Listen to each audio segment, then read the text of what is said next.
Randolph Tuanyo, sir. Thank you, Franz. Magandang hapon po sa ating lahat. Katatapos lamang po ng aming critics sa National Headquarters na pinangunahan ng ating TDCA Police Lieutenant General Jose Melencio C. Nartates Jr. kaugnay ng mga lessons learned, critic at moving forward sa mga iba't ibang police regional offices. Makaraan ng aking pong presentation, tatawagin po natin yung Regional Public Information Officers ng Cordillera at NCRPO. Ito po yung isa sa mga dalawang malalaking regions po natin na kung saan mag-share po sila ng kanilang mga critics. Hayaan niyo pong basahin ang aking opening statement po. Andito po tayo ngayon.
May pagtaas ng 15 na insidente o 31.25%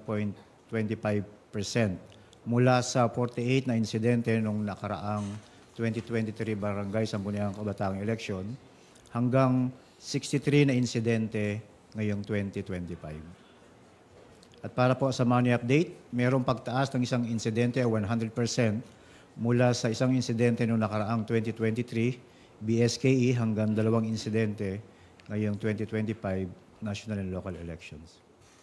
At para po sa gun ban comparative update.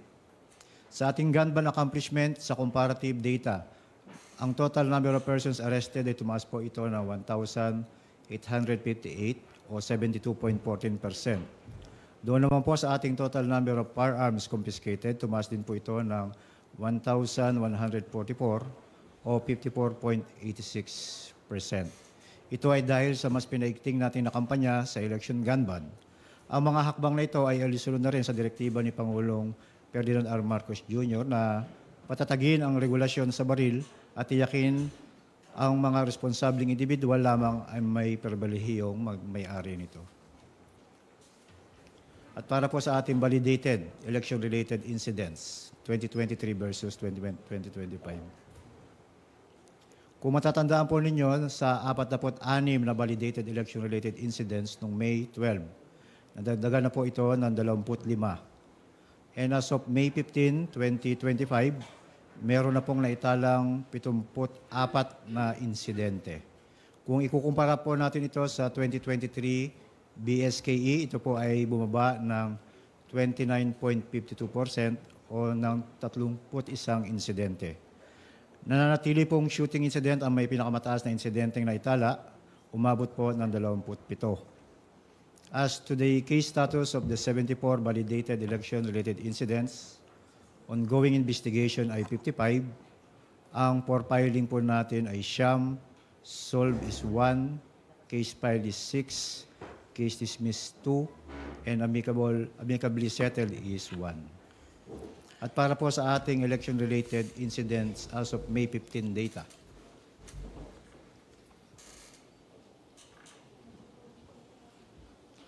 Ang ating pong suspected related incidents ay may 43. Validated election-related incidents ay 74. Ang validated non-ERI 54 at ang total po ay kabuuan ay 171. Maraming salamat po. Thank you very much, sir. We'll now proceed to our presentation. Sir, first, we will be having the presentation of PRO BARM, Police Lieutenant Colonel Ventura, sir. Thank you, ma'am. Good afternoon. At good afternoon po sa ating lahat, sa mga partners din po natin sa media. Magandang hapon po. I'm Police Lieutenant Colonel Ventura for PRO Bar. Please allow me to share my screen. Dito.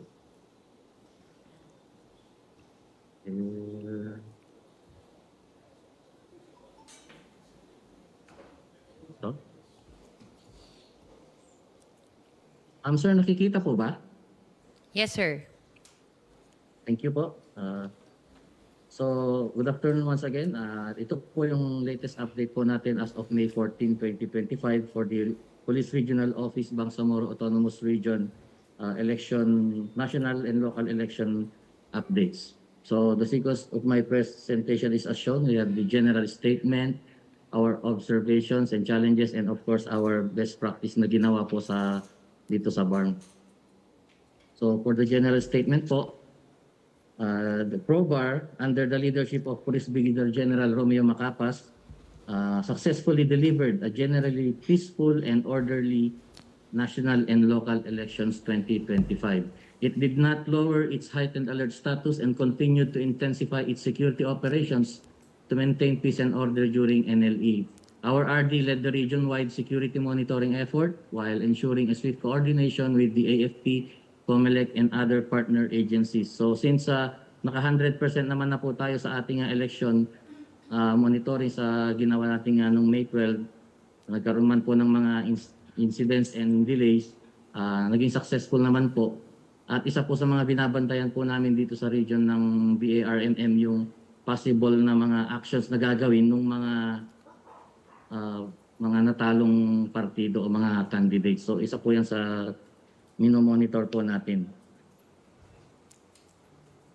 So for the critics and observations, during election, it was observed that synchronized and simultaneous reporting of information to the local and national media units can contribute to successful real-time reporting and delivery of significant news to the public. So please allow me, sir, to attach ko na rin po dito sa number 1 natin yung naging challenges natin dito sa pag-deliver ng timely reporting. Kasi dito sa BARM setting po, isa po sa number 1 na challenge namin dito sa communication yung signal po natin kasi marami po kaming far-flung areas at mga islands.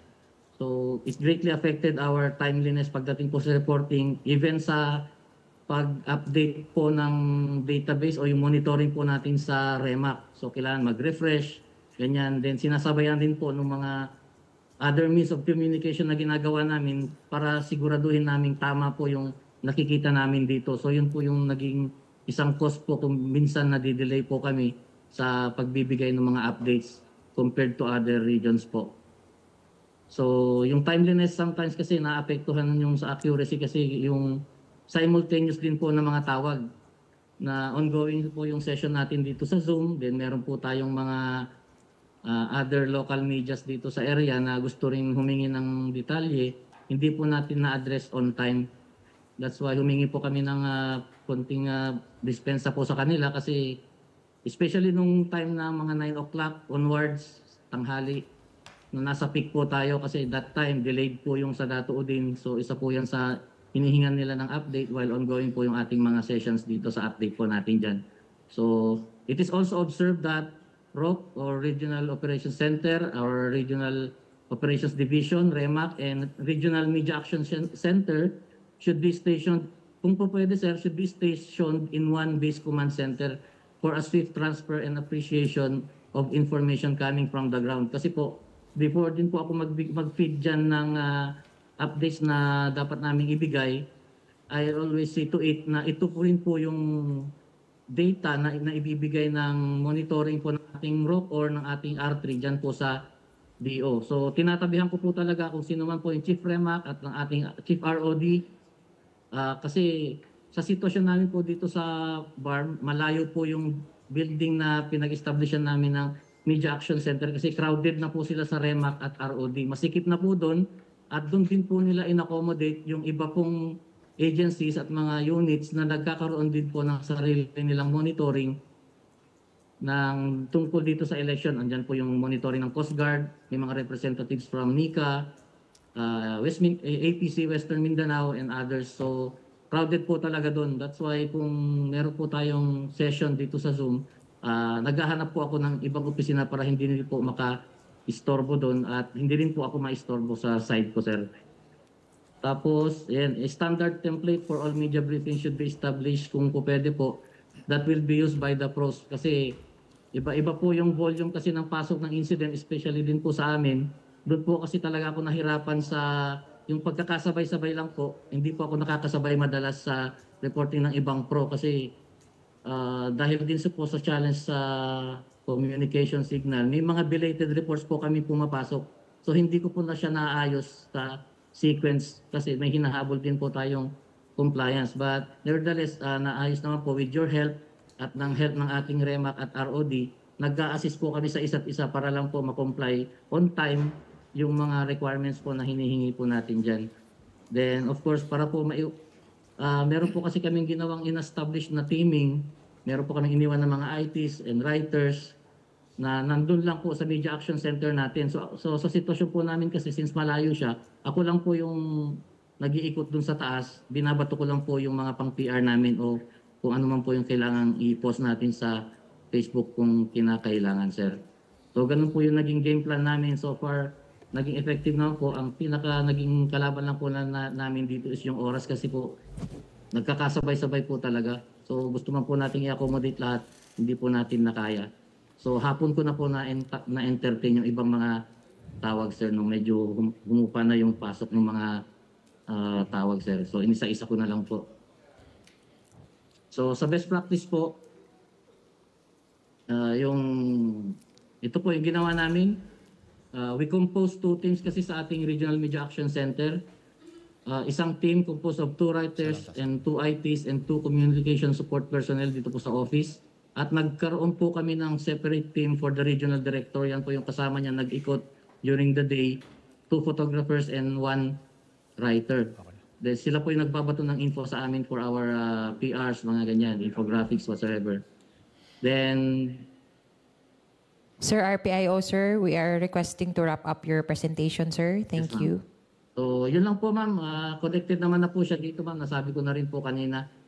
And with that, sir, that ends my presentation. And good afternoon. Thank you and wassalam. Once again, sir, thank you very much to PRO BARM. We will now proceed with the PRO Cordillera Administrative Region, ma'am. May we request to shorten your presentation, ma'am. Just the important ones. Thank you.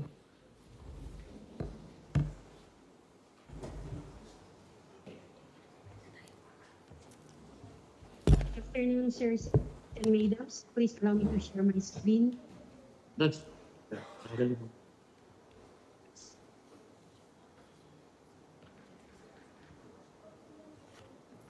Is my screen visible, sirs and madams?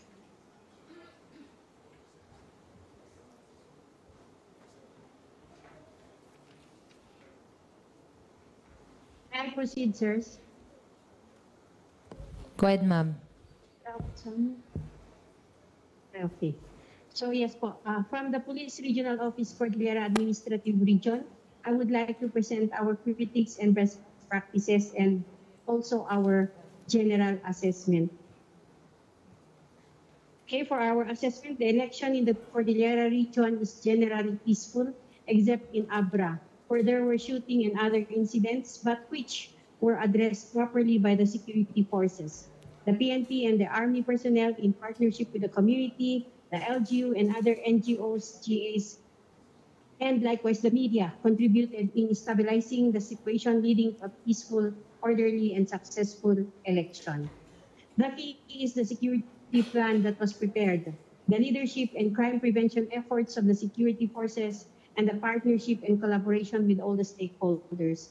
Ito ang sinasabi nilang maximum participation of all concerned parties, a peaceful, orderly, and successful election.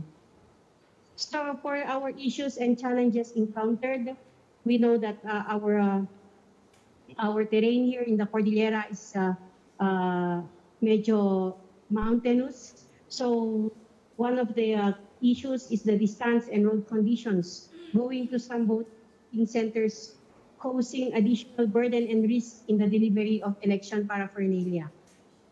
There were delays in the reporting of election concerns due to poor or non-consistent internet connectivity despite the use of Interlink. thick fogs in the morning and afternoon, and also the areas challenging geographic location, all of which significantly hindered communication. And the proliferation of fake news and harassment videos against our troops by political parties. As to our, ito po, this is the picture of the number one issue, yung pag-travel po ng ating DCMs up and down the mountains and across rivers. So our best practices, we would like to highlight for enhanced security preparations. Hindi po tumigil ang Police Regional Office Cordillera throughout the leadership of our Regional Director, Police Brigadier General David Quevedo Jr. Nakagtipon-tipon palagi ng troops para magplano. So as part of our preparation, we have had installation of CCTV in the municipalities of Manged, Iligan, and Payum, all of Abra. Pinalabas ito ng media, kaya naging best practice because pinalabas ito ng media, which was later augmented by the rapid CCTV which was installed by the Regional Communications and Electronics Unit. Ito nagbigay ng message to the public na lahat ng mga ginagawa nila ay monitored by our troops. Ma'am Procar, ma'am, please wrap up your presentation, ma'am. Thank you. Another preparation is the maximum. Okay, yes. So next is the unyielding leadership kahit na anong ipatos ating mga leaders, ating mga officers, kahit na binaviral sila sa video, okay pa rin.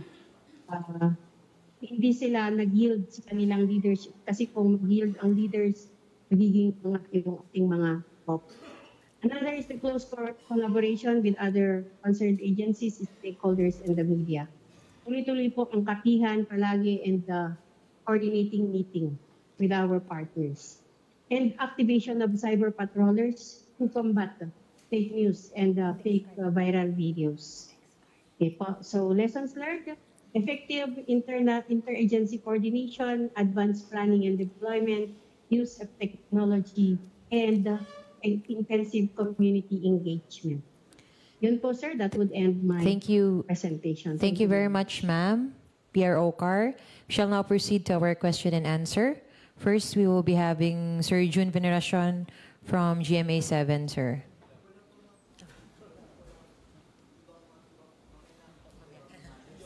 Yes, sir. Yes, sir. Go ahead, sir.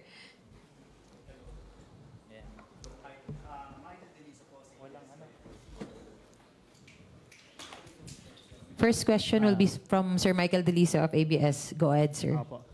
Follow-up ko lang po yung sa Abra, clarify ko. Sabi kasi dun sa the Cordillera has a generally peaceful election except Abra. So, Lieutenant Colonel Carolina, I don't know the surname Lakwata, po. sir. Lakwata. Opo, how would you describe po, how would you describe the situation in Abra? Ma'am PRO Corps, please Lieutenant Colonel Carolina Lakwata, ma'am. Yes, sir. Thank you very much. I would say that the situation is something concerning, but it's not really alarming because all the incidents were properly addressed by our troops. Ma'am, can you repeat your answer po? Sorry. Yes, sir. Good afternoon po ulit. I would say that the situation in Abra is concerning but not really alarming because all the incidents are properly addressed by our troops.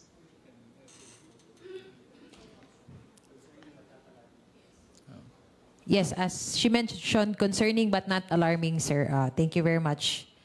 Other questions from the media? Ma'am, follow-up lang, Glenn Luego po sa DCWB. Ma'am, yung Abra, even before, alam na natin na magiging mainit po talaga mamanaho yung eleksyon. And even before, historically ho, ma'am, sapat ho ba ma'am? O may-measure ho ba natin yung ginawa pong paghahanda ng PNP at saka iba pong mga augmentation force? Kasi kumbaga hindi ba na-anticipate bilang noon pa man naghahanda na po tayo?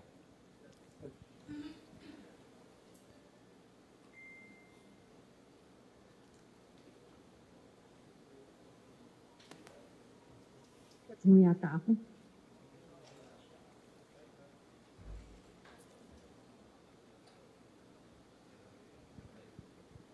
Ma'am? Ma'am, narinig Come again, sir? Yes, narinig niyo na po ako, ma'am. Hello po. Very clear, sir. Please come again, sir. Narinig niyo na po? Sige po, sir. Medyo choppy lang, pero naman naintindihan naman po. Yes. Ma'am, kasi even before po ay alam na ho natin na ang Abra ho talaga historically, grabe na po talaga yung init po sa politika. No? Ma'am, ano ho ba ang naging paghahanda talaga natin? Can you say sapat ho ba naging paghahanda natin? May kulang ho ba? Kasi it keeps on happening po eh. Yung ganyang uri ng krimen sa Abra.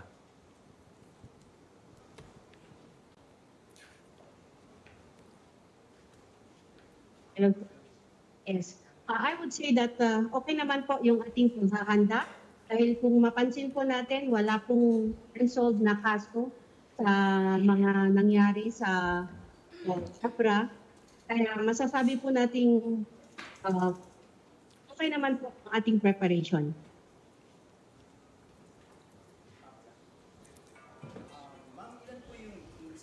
Considering that during the D-Day,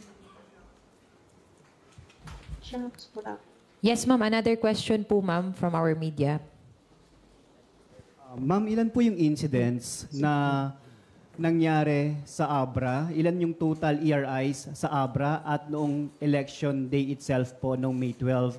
Kung meron pong nangyari noong election day, ilan po yung namatay at may sugatan din po ba?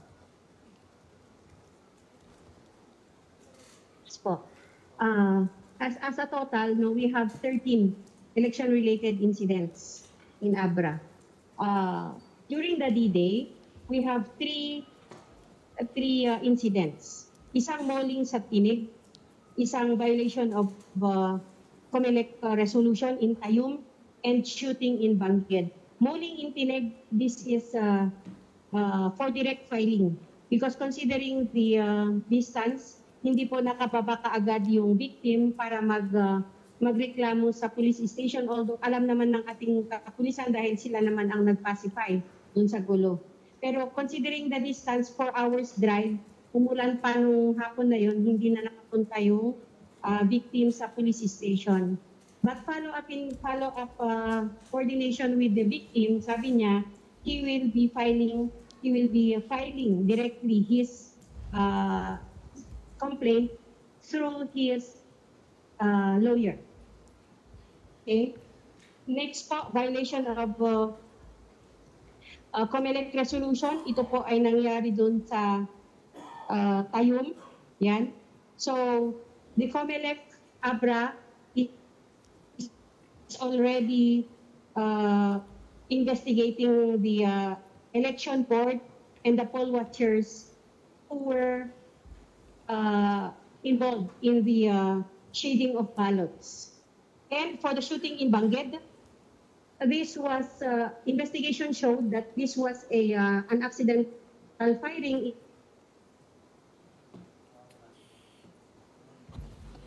Nawala po si PRO Cordillera, sir, ma'am. Balikan na lang po namin si Procar, ma'am. Let us proceed with the other queries from the media. Dagdagan ko na lang, Abe. Ganito po, Madam.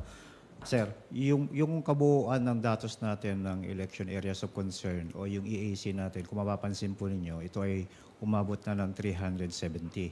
Kaya po isa sa critic po natin kaninang umaga na ang mga datos hindi ito talaga ang magdidetermine ng peace and order as far as yung paglalatag ng mga checkpoints, yung operational readiness, etc. ng isang unit. Pero as far as BARM is concerned, tubugma po yung data, out of 300 sa 35, meron po tayong 28 sa BARM. So wala po tayong issue. Ngayon, ito pong critic ng Cordillera po, kung mapapansin ninyo, out of the 35 na sa red category, ang buong Cordillera po to, hindi po to Abra, ay 0 po sila sa red.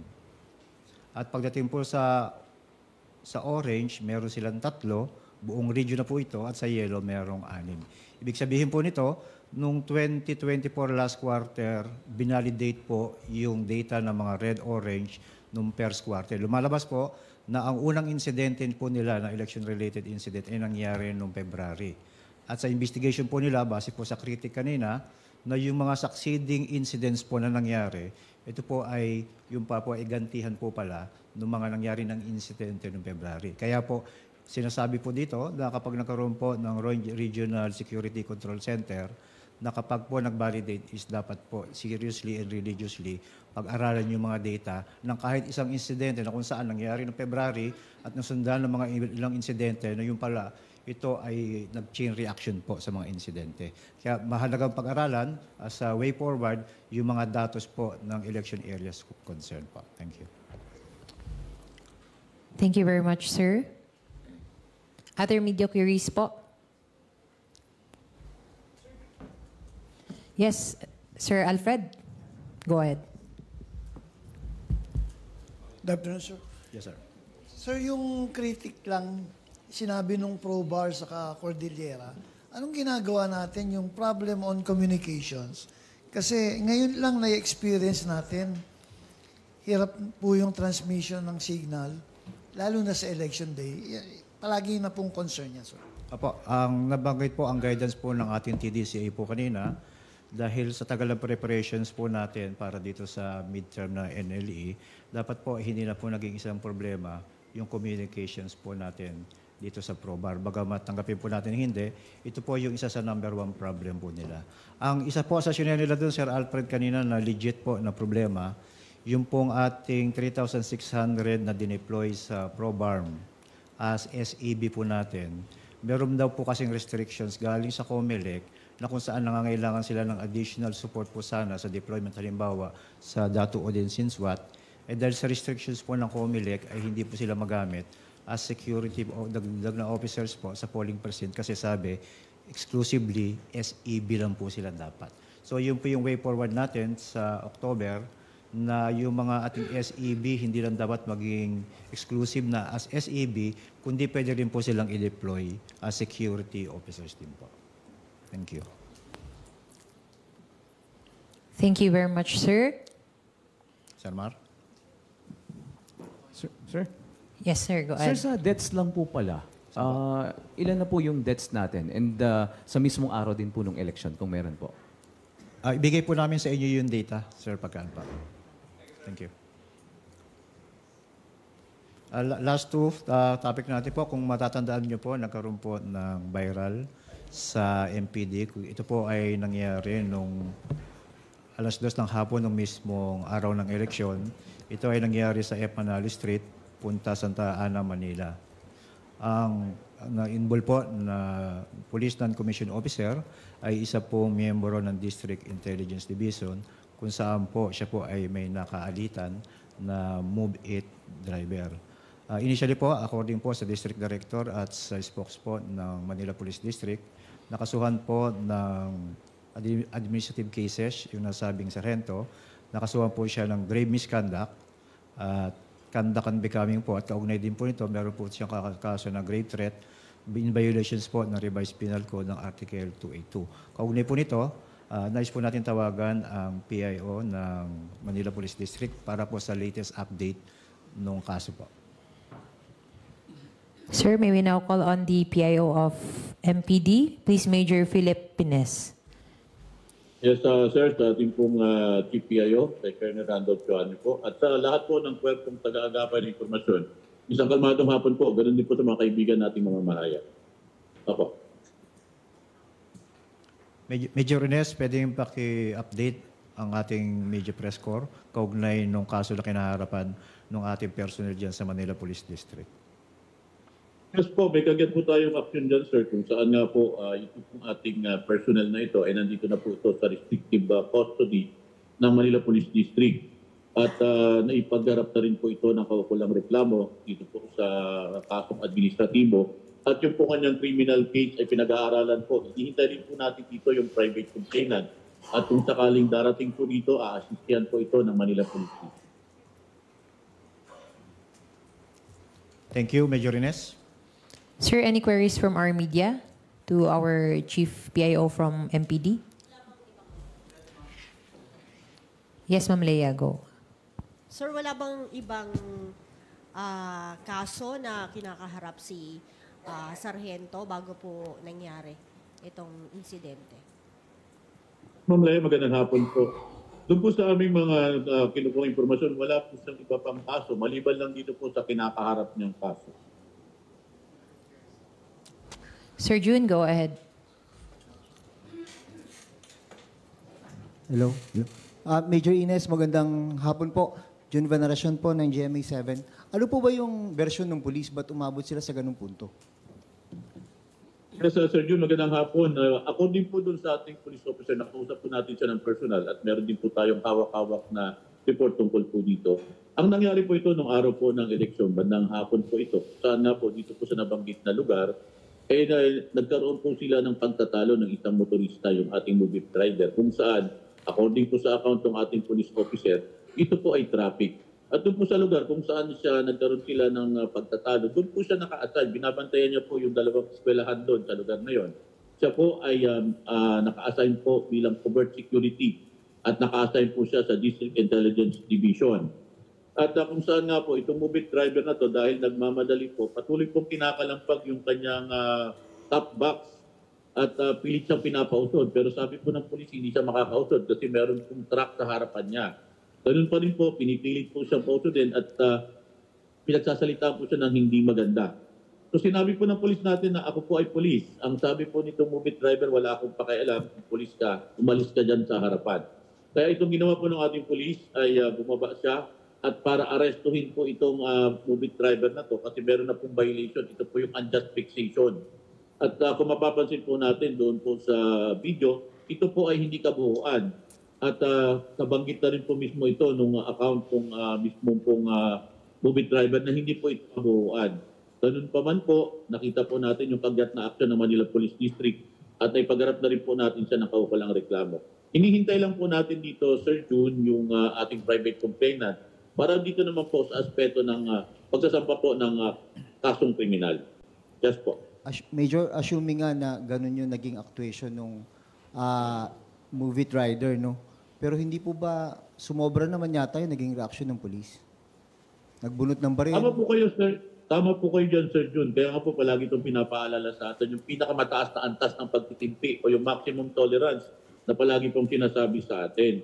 At bilang alagad po ng batas, dapat mahaba po talaga yung PC natin pagdating po dito. Isa pa po sa kino-question, bakit pinusasan daw po yun? May dumating na dalawang naka-uniforming police, bakit pinusasan pa yung rider? Pinusasan po yung rider dahil according din po dun sa dalawa nating police officer na naka-assign po dun sa eskwelahan, kung saan kasama po nila itong si Staff Sergeant Palma, ay humingi po ng tulong yung mga tao doon dahil nakakita po ng commotion doon. At pagdating po, kilala po nila si Staff Sergeant Palma. Dahil sa si Staff Sergeant Palma po ay medyo may kaliitan kumpara po dito sa movie driver na 6-footer po. Kaya po humingi siya ng tulong at doon nga po na aarestuhin ito ni Sergeant Palma, kaya lang nagkataon po na wala po siyang handcuff, kaya hindi niya po maaresto. Ganun pa man po, dinala po sila ng ating police, kasama po si Sergeant Palma, being the complainant po. At nagkataon naman po na ito pong movie driver na ito, na taga-dubit po sa barangay na nabanggit, ay nakilala po ng mga tao doon at tinawag po yung mga kamag-anak. At doon po nakiusap dito sa police natin na kung maaari, wag na po siyang sampahan ng kaukulang reklamo. At tumugon naman po yung police natin. Ang status po ba niya ngayon ay under restrictive custody, Major? Tama po kayo, Sir June. Opo. Nandun ngayon po siya sa ating pong isang unit po dito at naka-restrictive custody po siya. Panghuli na lang sa akin for Colonel Tuanyo. Sir, naglabas po ng statement ng PIO. Ano po ba reaction ni Chief PNP nung malaman at mapanood ang viral video na ito, Colonel Sir? Opo, kagad po siya nag-utos kahapon. Bago po siya nagbigay ng kautosan ay nag-meeting po ang DPCR at PIO at lahat po ng mga Regional Public Information Office. Kaugnay nga po ng pagre-relay uli ng ating pong zero tolerance sa pagkakamali ng ating mga kapulisan at yung no second chance sa pagkakamali. Sapagkat ito, kung mapapansin ninyo, ginawa natin ang press release dito sa national headquarters na para umabot po ito sa buong Pilipinas or nationwide at pina-amplify na lang po sa mga regional offices para malaman po nila na yung mga ganung pagkakamali ay hindi po tinotolerate ng Philippine National Police pa. Kung sa mga naunang insidente, nagalit din ng Chief PNP, dito po ba nakita niya, nagalit din po siya? Opo, sinasabi po niya, ang words po na ginamit ni Chief PNP pagka mga ganito pong klase mga insidente, let us not sugarcoat anymore yung mga pagkakamali ng mga pulis natin. Nakita natin na initially, sa mga video pala nakita natin may pagkakamali. Bagamat sinasabi nga natin siya, dapat i-afford natin siya ng due process at transparency. Pero wag na natin i-sugarcoat kung nagkamali ang pulis natin. Sabihin natin sa kapwa natin, sa taong bayan na nagkamali ang pulis natin. Thank you, Colonel. Thank you, Major. At bilang panghuli po, bago natin ay mag-closing, banggitin ko ito po ay kaugnay sa warrant of arrest na na-issue noong May 8, 2025 ng 3rd Judicial Region, Branch 118 ng Regional Trial Court sa Angeles City, Pampanga. Ito ay kaugnay ng may 50 na katao po. Ito po ay may recommended na not bailable, kaugnay po na specific na kaso ng qualified trafficking in persons.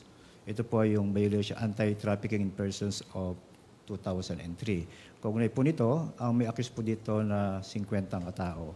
Kausap ko po ang director po ng CIDG na si Police Major General Nicolas Torre III. Siya po ay nag-create na po ng tracker teams. Tracker teams, ito po ay para sa buong Pilipinas po. Tracker teams po para arestuhin yung pong mga nandun po sa accused po na 50 katao po. Sir, kasama si Cassandra Ong din? Kasama po, siya doon sa 50 po. Kaugnay naman po doon sa mga katanungan tukol po kay Cassandra Ong po, ang sinabi po niya ngayon ay sila po ay makikipag-coordinate sa Bureau of Immigrations at para po sa issue sa case status po ni Harry Roque naman po, nagmi-meeting po yung kanilang mga legal officers po para pag-usapan kung paano po i-handle po yung kaso naman po ni Harry Roque po. Sir, makikipagnayan din ba ang PNP sa Interpol? Kasi alam naman natin na wala dito sa bansa si Attorney Harry Roque. Kasama po yan sa mga considerations na pinagmimitingan po nila sa legal officers na sinabi po ni Sir Torre na kapag po matapos yung meeting po nila, kasama na po yung coordination sapagkat alam naman po natin na nag-apply ng political asylum si Harry Roque sa Netherlands. Kinukonsider po yan. Kasama rin po yung information na ang political asylum ay magagrant ng minimum na 6 months. Yan po ay kasama sa mga legal aspects po na pinag-uusapan ni Director Torre at sa kanyang mga legal officers po. Kinukonsider, sir, na makipag-coordinate sa Interpol? Hindi pa po nabanggit pero kasama po yan sa mga considerations na pinag-uusapan po nila. Maraming salamat po. Sir, ang PNP ba ay meron na informasyon kung saan matatagpuan itong Initially po, ang sabi po ni General Torre na create siya ng tracker teams per region. Ang una pong natanggap niya na report ngayong umagang ito ng 9:05 ay yung tracker team niya po sa Police Regional Office 2. At patuloy pa po dumarating siya. Sabi niya po, pag magkaroon ng magandang resulta, kasi agad niya pong ipapaalam po sa atin.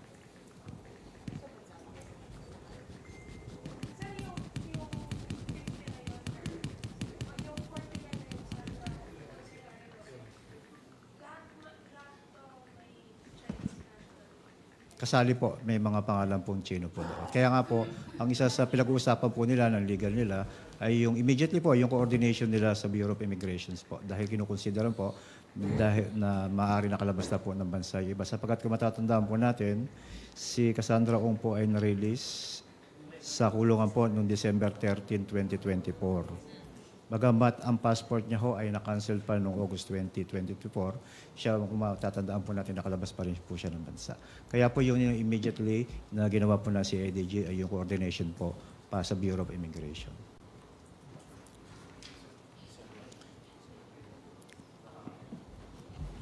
Closing ha? If there are no other queries from... So initially, bago lumabas ang warrant, may ginagawa bang monitoring na ang CIDG o ang PNP doon sa mga accused?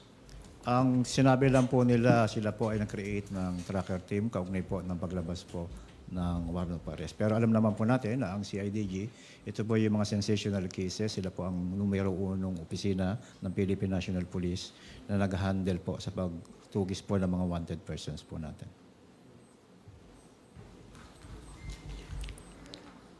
Closing. So if there are no other media queries, let us now hear the closing message of our Chief PIO, Police Colonel Randolph Tuanyo, sir. Bilang pong ating closing statement para sa araw ng Biyernes, kaugnay po ng update ng ating national local elections midterm 2015 po.